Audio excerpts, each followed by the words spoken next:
Olá, amigos. Eu desejo que estejam bem, que estejam em paz e que estejam fortes com o nosso Deus. Eu estou aqui meditando na Bíblia, estava assistindo um vídeo e isso me motivou para virmos tratar temas tão importantes sobre a Bíblia, o grande amor da nossa vida. Nosso Jesus, nosso grande Deus, Espírito Santo, inspirou os homens a escreverem a palavra do Senhor e ela é muito necessária para a nossa vida de agora e para a nossa vida eterna. Nós sabemos que tem temas que dão pano para manga. Uns pensam diferente sobre o que acontece quando a pessoa morre, outros pensam diferente sobre a educação dos filhos, que eu tenho que bater, etc. Outros pensam que eu posso comer tudo me é lícito, eu posso comer tudo que eu quiser. Mas a Bíblia, ela fala alguma coisa sobre isso? Eu posso comer mesmo tudo? Aliás, esse é um tema mesmo que dá muito pano. Bom, e tem outros muitos temas. O fato é que a Bíblia foi escrita num espaço de tempo de 1500 anos mais ou menos, e cerca de 40 escritores escreveram-na. Pessoas que viviam em épocas diferentes, em culturas diferentes. E sabe o que é lindo da Bíblia? Que ela não se contradiz. Esses escritores, esses autores foram inspirados por Deus. No livro de Timóteo, 2 Timóteo, capítulo 3, verso 16, nos diz assim, 2 Timóteo, vamos lá ler comigo. Capítulo 3, verso 16. Toda a escritura é inspirada por Deus. Então, tudo aquilo que está escrito aqui foi inspirado por Deus. Por isso que os autores, os escritores dos livros todos, 66 livros que tem aqui, eles não se contradizem. Toda palavra é para correção, para o ensino, para o nosso crescimento, de amarmos a Deus sobre todas as coisas. E é isso que a gente vai fazer aqui. A gente vai tratar temas que são delicados e pela graça, pela ajuda do Senhor, eu vou fazer isso junto com vocês. Portanto, se você quiser saber alguma coisa, quiser conversar, discutir aqui em vídeos algum tema, escreve aqui nos comentários para fazer parte dos próximos vídeos, O vídeo de hoje eu vou falar para vocês sobre a lei de Deus. É sobre isso que nós vamos começar. Confesso que me causa alguma reflexão quando eu ouço que a lei de Deus foi abolida, que Jesus veio e disse que em diversas situações ele disse que a lei foi abolida. Porque no Velho Testamento foi abolido, não precisamos mais guardar a lei de Deus e etc. Eu vou direto a dois versos muito conhecidos. O primeiro está no livro de Mateus, no capítulo 5, versos 17 até o verso 20. Não penseis que vim revogar a lei ou os profetas. Não vim para revogar, vim para cumprir.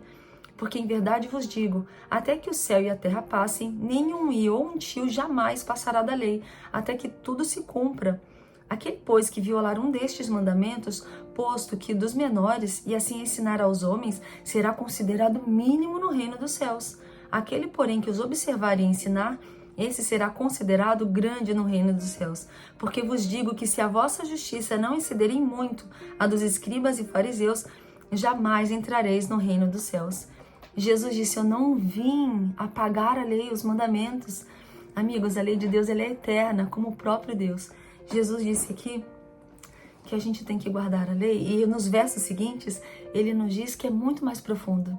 Guardar a lei é muito mais delicado, muito mais lá no íntimo do coração. Por exemplo, aquele que xingar o seu irmão, o que está dizendo nos versos seguintes, ele já matou o seu irmão. Olha que profundo. Aquele que olhar com intenções íntimas para outra pessoa, que não o seu cônjuge, ele já está adulterando. É muito mais profundo do que dormir com alguém. Amigos, Jesus está nos ensinando que a lei de Deus, ela é necessária, mas ela é muito mais profunda. E como nós vamos conseguir guardar a lei de Deus? Somente com a ajuda dele, somente com a presença dele, somente buscando, somente orando, somente. Essa é a única maneira de nós conseguirmos guardar os seus mandamentos. Mas eu vou continuar falando sobre mandamentos. No livro de Tiago, capítulo 2, verso 11, nos diz assim, porquanto aquele que disse não adulterarás, também ordenou não matarás. Ora, se não adulteras, porém matas, vens a ser transgressor da lei. Por que Paulo está a citar a lei como necessária de ser guardada? Porque a lei, ela era antes do pecado. A lei é hoje necessária e a lei será necessária e guardada por toda a eternidade, porque ela é santa, ela é justa e ela é perfeita, como o próprio Deus. Aquele que conhece a Deus verdadeiramente não vive na prática do pecado. E o que é o pecado? Vamos ler lá no livro de 1 João, no capítulo 3, verso 6. Todo aquele que permanece nele não vive pecando. Todo aquele que vive pecando não o viu e nem o conheceu. O verso 4 diz: todo aquele que pratica o pecado também transgride a lei, porque o pecado é a transgressão da lei. Mas que lei, Érica? Do que você está falando? Eu estou falando dos 10 mandamentos. Sim, os 10 mandamentos do Senhor Jesus. Jesus, Paulo e todos os outros apóstolos, todos os profetas se referem à lei de Deus, os 10 mandamentos. Está escrito em Êxodo, no capítulo 31, verso 18, o seguinte: e tendo acabado de falar com ele no monte Sinai, deu a Moisés as 2 tábuas do testemunho, tábuas de pedra, escritas pelo dedo de Deus, escritas pelo próprio Deus. Essa lei que é eterna, assim como Deus, que está hoje e que estará para todo sempre, esteve antes. Ela é perfeita e ela é necessária, ela não foi esquecida. E ela está resumida em 2 partes. A primeira parte nós lemos em Êxodo capítulo 20, onde ela está citada com detalhes, né? Antes a gente vê sobre a lei de Deus, isso a gente vai tratar também, mas não hoje. Mas ela está dizendo na primeira parte, a primeira parte diz respeito ao amor ao Senhor, o único Deus verdadeiro. Não terás outros deuses diante de mim, não farás imagens de escultura, não fale o nome do Senhor em vão. Lembre-se do dia do sábado para o santificar. E a segunda parte diz respeito ao amor ao próximo. Honra teu pai e tua mãe, não mate, não adultere. Por isso que até os dias de hoje nós nos ofendemos se somos traídos. Diz também: não furte, não diga falso testemunho, não cobice nada do teu próximo. Parece claro, não é? Todos os outros mandamentos, até hoje, nós somos convencidos que está correto. Nós somos convencidos que nós não devemos roubar ninguém, que nós ensinamos isso para os nossos filhos, né? Que nós não devemos matar, não só a lei do homem, mas a lei de Deus nos diz para não matarmos. Mas por que o sábado não? Por que, minha igreja? Por que o sábado foi deixado? Pensa com carinho nessa pergunta. Não fica reativo não, por favor. Por que os outros mandamentos nós ainda guardamos, mas o sábado muitos desprezam? Não tem como eu dizer isso para vocês de forma mais leve. Eu vou dizer na lata mesmo, tá bem? Eu vou dizer para vocês. Porque Satanás quer nos fazer desobedecer a Deus. Desde o princípio, ele dizia para os outros mundos e para os anjos que era impossível obedecer a Deus, que Deus era um Deus tirano, e blá, e blá, e blá.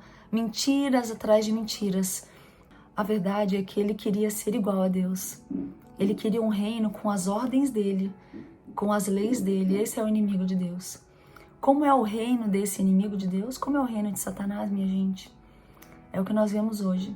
Um reino de terror, um reino de morte, um reino de luto, um reino de pranto, um reino de angústia e tudo que nós já temos visto, aquilo que nós já sabemos. Ao contrário de Deus, completamente ao contrário, porque Deus é um Deus de amor, é um Deus de bondade, é um Deus eterno.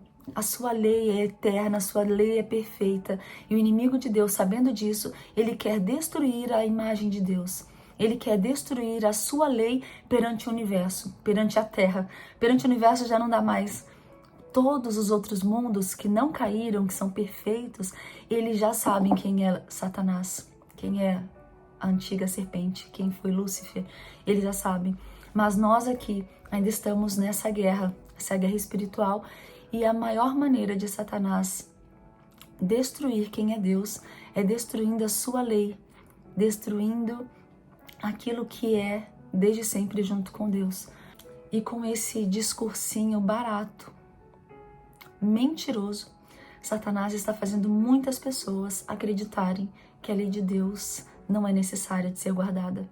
Assim como ele enganou 1/3 dos anjos, ele tem enganado multidões. Não está claro? A lei de Deus não foi abolida. Mateus capítulo 5, versos 17, a partir dos versos 17. A lei de Deus é perfeita, meus amigos. Ela foi resumida a amar a Deus sobre todas as coisas e amar ao próximo como nós mesmos. A lei de Deus é perfeita, a lei de Deus é santa, a lei de Deus é justa como Ele próprio. Ah, mas Eric, eu não consigo, eu aprendi ao contrário. Então peça a Deus sabedoria. O Espírito Santo vai te batizar, vai abrir tua mente para você ter coragem. Os covardes não entrarão no reino dos céus. Os desobedientes também não, está escrito. Mas então, o que aconteceu? No próximo vídeo, nós vamos ver lá em Gênesis, no princípio, o que de fato aconteceu com Adão e Eva. Porque eles acreditaram nesse discurso de mentira, sem pé e sem cabeça, que nós não precisamos obedecer ao Senhor da maneira como Ele manda, que a gente pode fazer como a gente quer. Não, Eva, pode comer, você não vai morrer, não se preocupe. Nós vamos ver também o que aconteceu com Caim. Nem existia 10 mandamentos, né? Não existia o povo de Israel, não existia, Deus não tinha escrito nada para Moisés ainda, mas Caim perdeu a companhia da sua família, ele foi expulso porque ele matou o seu irmão Abel. Mas não existia 10 mandamentos, Érica. Por que Caim foi expulso do seu convívio? Vamos entender, vamos ver esses temas no próximo vídeo. Eu espero vocês. Nem preciso pedir para vocês comentarem aqui no vídeo, partilharem esse vídeo, porque é muito importante. Não só para mim, é claro, eu quero que muitas pessoas assistam, mas principalmente para que o nome de Deus seja exaltado, para que ele seja conhecido, para que a palavra dele seja conhecida como de fato ele escreveu para nós. Então eu preciso de vocês, eu não consigo fazer isso sozinha. Nós precisamos uns dos outros, né? Então partilhe o vídeo, deixa o seu comentário, isso aumenta, como dizem os especialistas, isso aumenta o engajamento do canal. Vamos chegar a 1000 inscritos juntos, eu conto com vocês e eu preciso de vocês mesmo. Um abraço muito carinhoso, muito obrigada pela companhia. Beijinhos, até a próxima.